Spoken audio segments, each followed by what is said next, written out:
2017 célèbre le 100e anniversaire de la désertion d'Alessandro Bodissart, désertion qui a été le point de départ des aventures des frères Bodissart, tristement connus pour leurs méfaits sur la commune et ses alentours entre 1918 et 1920. Leurs têtes furent même mises à prix. À partir d'images d'archives et de témoignages, nous avons voulu faire revivre le temps d'un instant les gens qui ont croisé leur route, en particulier les habitants du quartier de l'ABC.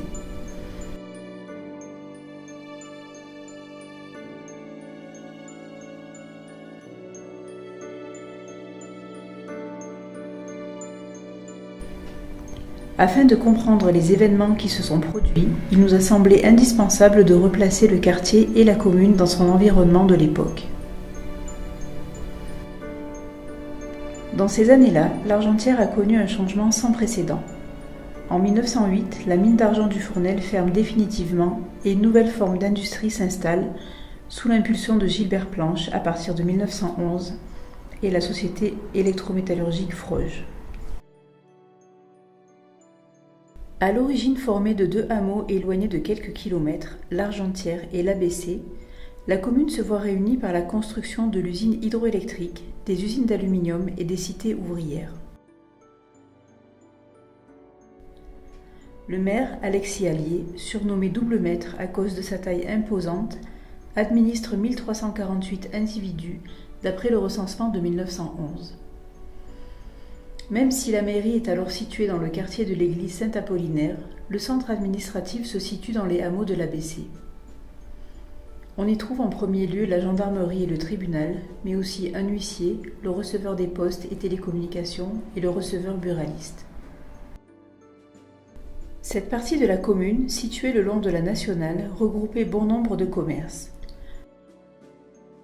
Le reste de la population était soit cultivateur, soit employé à la société métallurgique Fröj ou encore à l'entreprise Planche.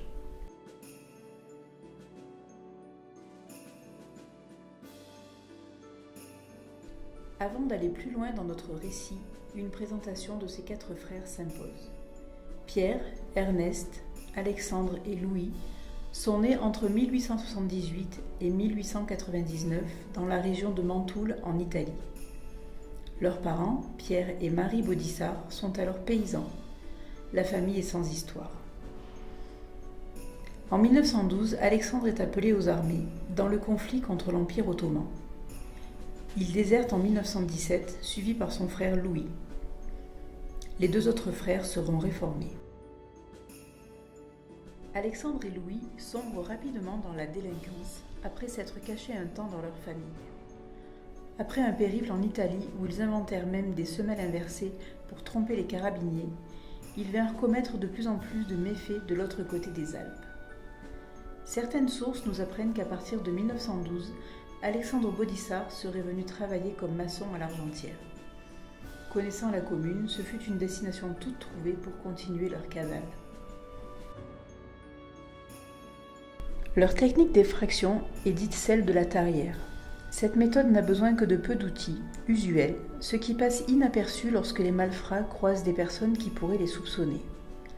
Elle consiste à percer un trou avec une tarière dans la porte qu'on veut forcer au-dessus de la serrure, puis d'en extraire le mécanisme avec un tire-fond.